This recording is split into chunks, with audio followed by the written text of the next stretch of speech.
Alright folks, welcome back. Today we're going to continue from where we left off in the last video, part 1. But before we get into that, let's do a little housekeeping here. Talk about the weather. So we're going to do this in a controlled environment. All these videos for this particular car will be in a controlled environment. Last video, everything was normal, or Iracing default, except the track state. But just to actually know what the track state is for this video and the ones following it, we're going to do 40%. Just start out at 40% and be done with it that way. So yeah. Alright, now that that's out of the way, you can see it's 78 degrees to north, blah, blah, blah. Alright, continue on. And we'll continue off from more, the setup we had. In the previous video, we ended it, basically we was going to adjust some spring rate and stuff like that. But I think we're just going to mess around with the stagger for this video. And this will be a shorter video. We'll do some staggers and then I'll actually run 20 laps. But I'll crop the 20 laps out because nobody wants to sit there and watch 20 laps. And, so I crop the 20 laps out. I will add the 20 laps on to another video. I'll make it like part 2A or part 2B or something like that. That way, so for somebody who does want to watch it, they can watch it. But anyways, run to 20 laps, and then we'll see what the tire wear is, and then, we'll talk about stagger tire wear, how that relates to our camber. So in this particular car, the street stock, you don't have the ability to mess with the rear camber. You just have the ability to mess with the front camber. So your rear camber is pretty much set to what it is. You can't really change it at all.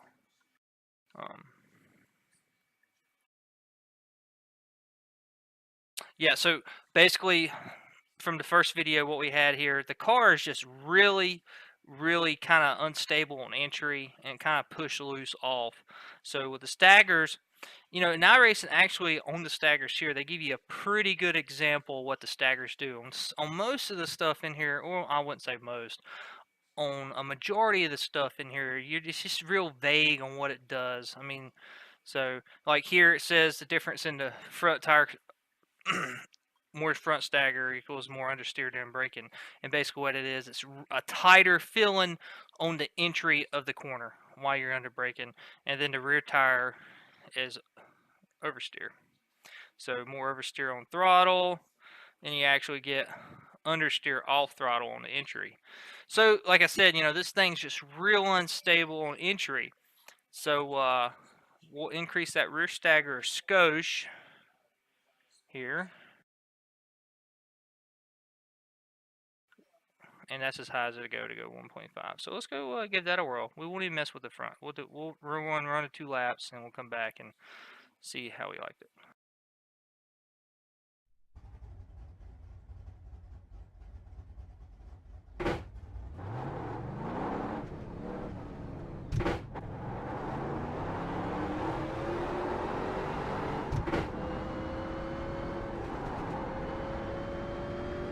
So I haven't even ran a lap with it being at 40% track state.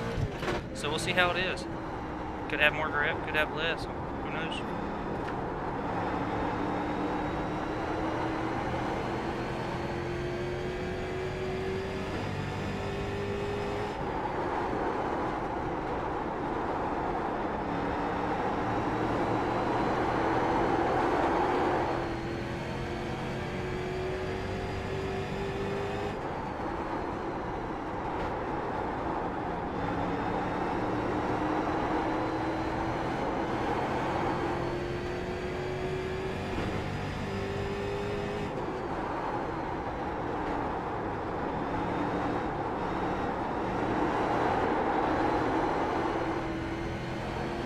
Yeah, that really just made it have a lot of oversteer.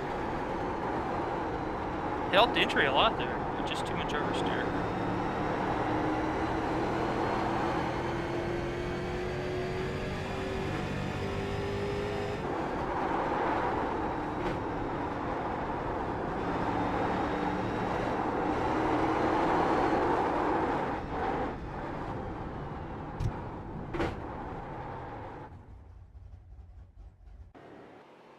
Yeah, let's let's go back on that.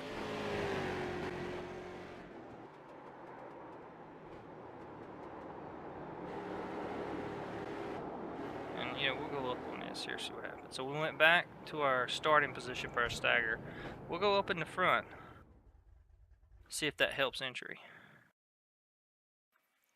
2 clicks.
Yeah, it's still got that oversteer effect up all. So what we'll do is I'll tweak on it a little bit here. You'll see everything, and then when I start my 20 lap run, I'll just timestamp it and then cut that out and then add that to a different video at the end, and then I'll come back. So for you, it's just gonna be like instant. For me, I actually got to run the laps.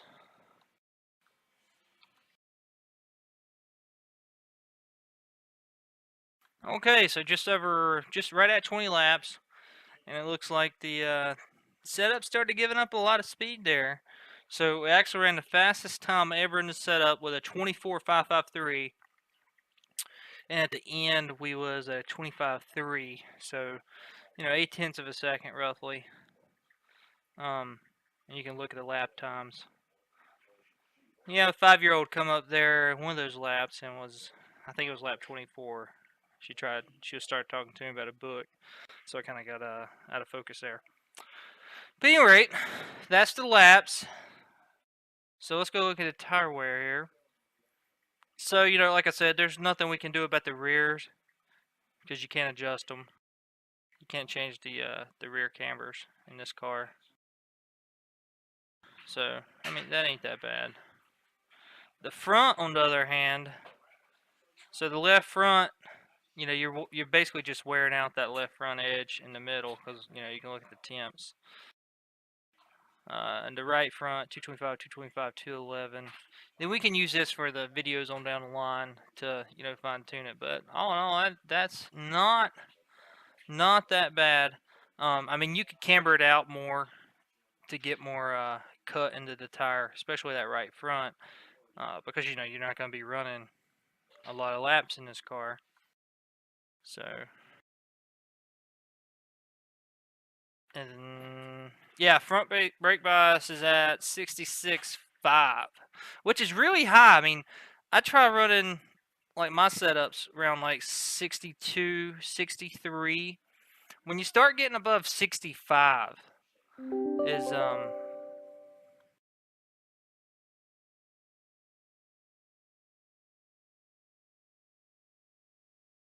when you start getting above 65, you kind of got a fundamentally flawed setup because you're using the brake to overcome a flaw in the setup itself.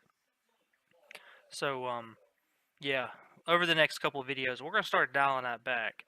On part 3, we're going to start messing with our springs and our ride heights, and well, really the skirt clearance. In this car is what it's called, and the corner weights. So right now our cross weight's 52.2.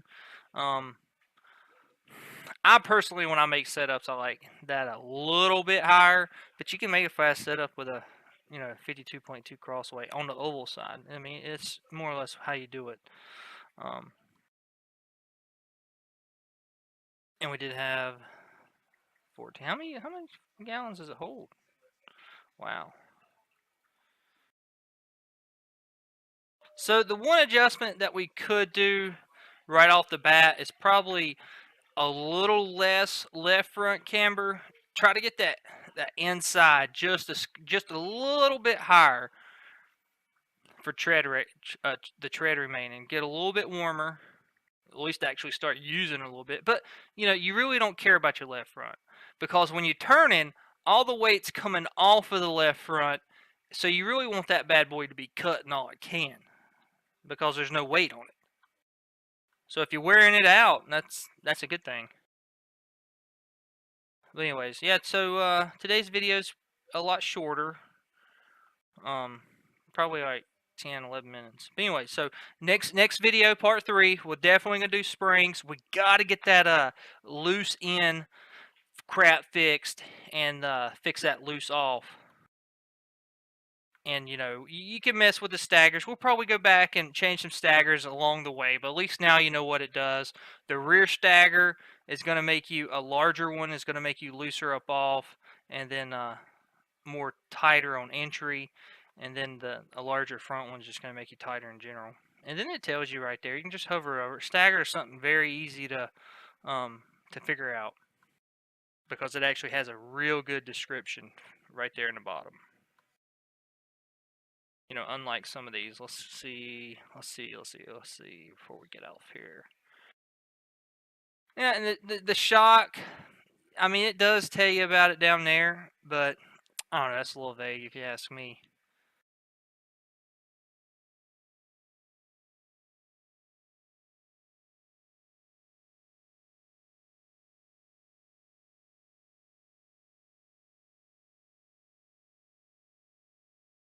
And see, that's what I'm talking about. Look at that spring rate. It tells you what the spring does, and it adjusts the ride height and stuff, and then it says stiffer springs control the chassis attitude better, less roll or pitch. But I think it could have that, and then underneath it, hey, you change the left rear, it's going to make it, looser, an entry. If you make it softer. Why can't it say that down there? And so that's why I'm making these videos, because it doesn't say that down there. So if you're new to iRacing and want to make open setups, just like there's an example, you have no idea what that left rear spring does. Anyways, so I'll see y'all guys in part 3. Oh, and if you like this video, like the video. If you disliked it, go ahead and dislike it. And, subscribe. Get alerted when I post new ones. Be great.